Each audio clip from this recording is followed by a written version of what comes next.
from each district. The districts are, I think there are 130 something now. So that's how you get that big number of women. Then we have the seats for workers, factory workers. We have delegates for youth, and so on.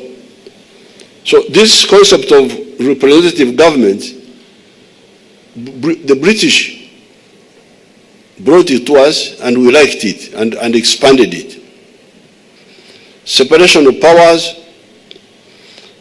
mutually beneficial economic interactions, trading together.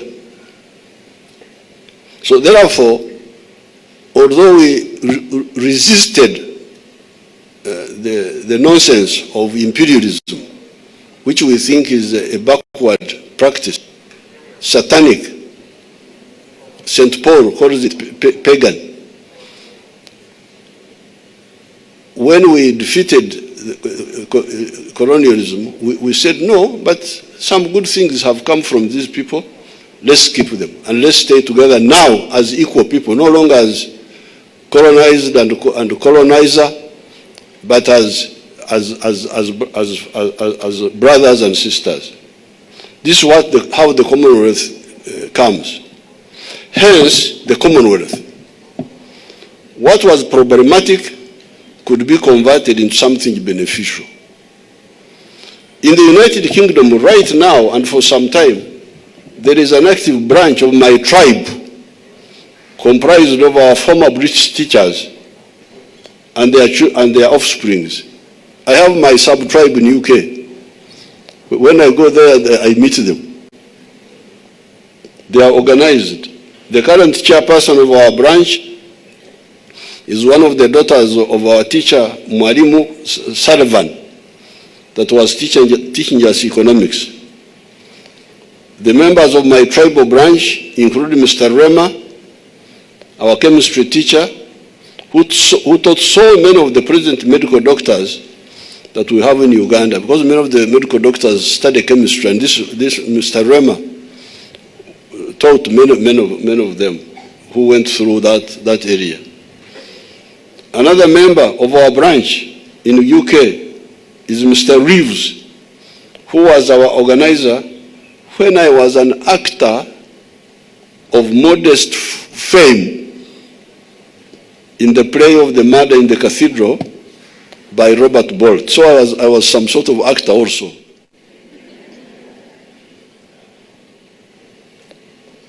Those interactions between the colonizer and the colonized, although negative for most of the time, had also their positive sides that should be built on for mutual benefit.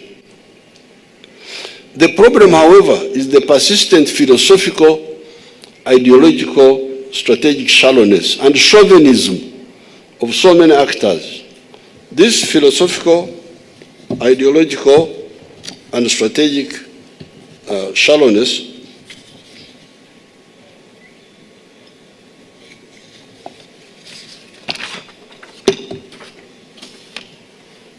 ignores the progress of the human race in taming the natural phenomena that harm man and life, and taming nature to improve the quality of human livelihood. The invention of fire 1.5 million years ago, the invention of iron, the invention of agriculture for crops and then for livestock, the steam engine, electricity, the railway, the automobiles, the aircraft, automation of factories, vaccines, AI and artificial intelligence, etc., have shown that the quality of life of man can be improved greatly and exponentially by those human innovations, irrespective of the social systems they live under. Instead of using this human progress for the benefit of all, some actors, out of greed and philosophical, ideological, and strategic shallowness, miscalculate and seek to monopolize knowledge and also use knowledge to oppress others. Example, the iron tools were used for oppression. The gunpowder, the aircraft, the nuclear weapons, the rockets, etc., were used for the same. The greed is a miscalculation. Because if you try to use knowledge to oppress others, they also strive to acquire knowledge to catch up with you and defeat you. It's such a waste of time. Why do you want to oppress me? Because I will counter-organize. This is why empires collapsed, all of them without exception. There's no empire which has ever survived. You can recount all of them because they are essentially evil. Empires are evil.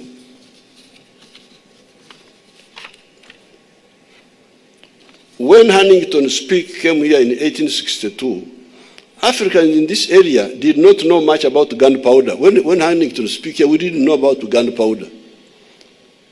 He's the one who came with gunpowder. Indeed, by 1900, the whole of Africa had been colonized because of gunpowder, except for Ethiopia. By 1994, the last European-controlled country in Africa, South Africa, had been liberated by the gunpowder of the Africans. So Africans are now to acquire gunpowder to chase the invaders. And the last one to be chased were the whites, the white domination in South Africa, 1994. A whole century had been wasted on account of promoting parasitism instead of symbiosis. A whole century from 1860s to 1994, fighting.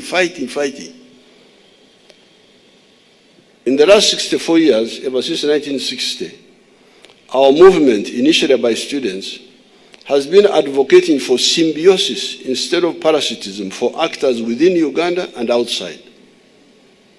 Let us concentrate on utilizing the progress of man in the struggle against oppression of man by nature, rather than using that progress in science and technology for parasitism. Let us expunge all ideas of chauvinism of identity, religion, tribes, race, class, social class. If you think you are right, what is good for the goose is also good for the gander. This is one of the English proverbs. What is good for the goose is also good for the gander. What is good for you is good for everybody. If you want freedom, if you value freedom, then you should value the freedom of everybody. If you value independence, if you value dignity, then you must respect the dignity of everybody.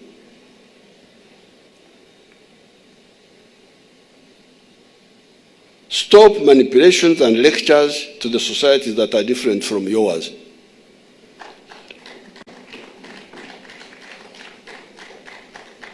If you think you are right, influence people by example.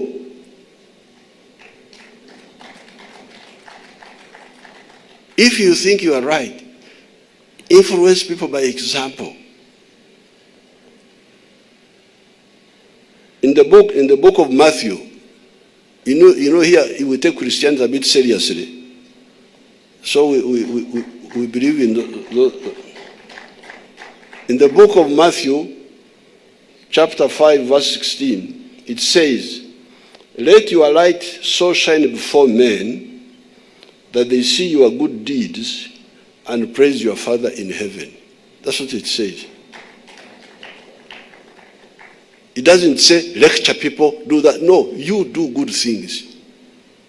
Then the people will see that what you believe is good, and they will copy you voluntarily.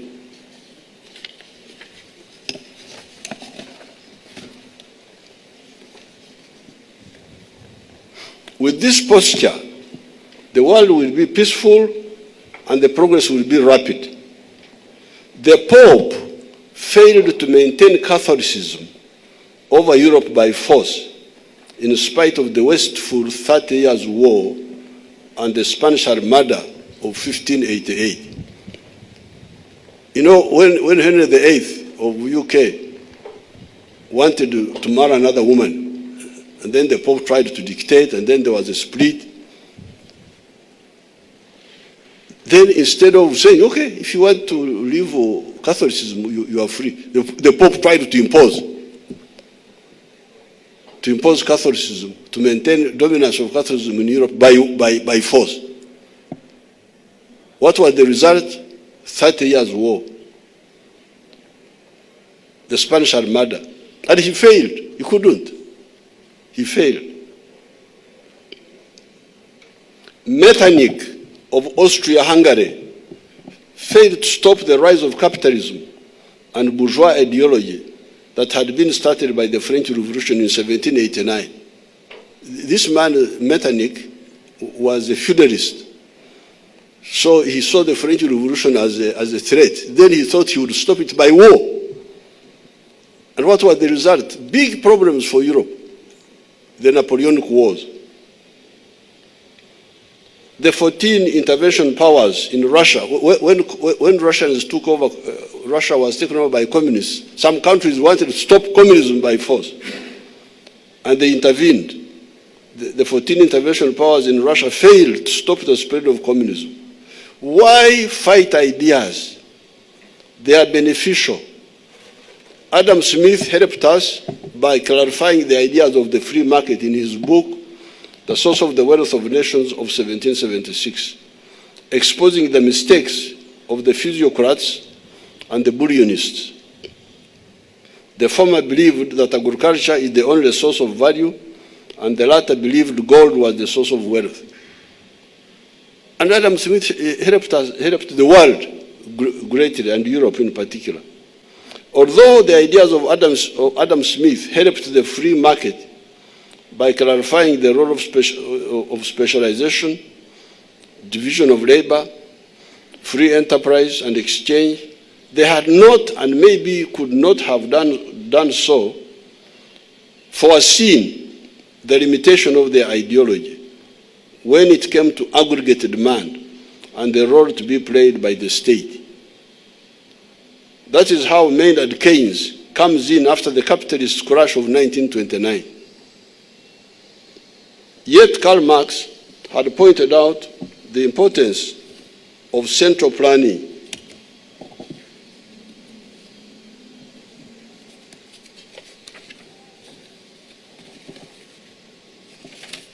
Some years before, in his manifesto of 1848. All these ideas about society, especially wealth creation, add something, although they may overlook something else. We, the calm and greedy and development-minded people, have benefited from all these different and sometimes contradictory ideas. That is how into a positive one. I commend this approach to the Commonwealth, and it is my honor to declare what? Opened? To declare opened the conference. Thank you very much. Thank you, sir.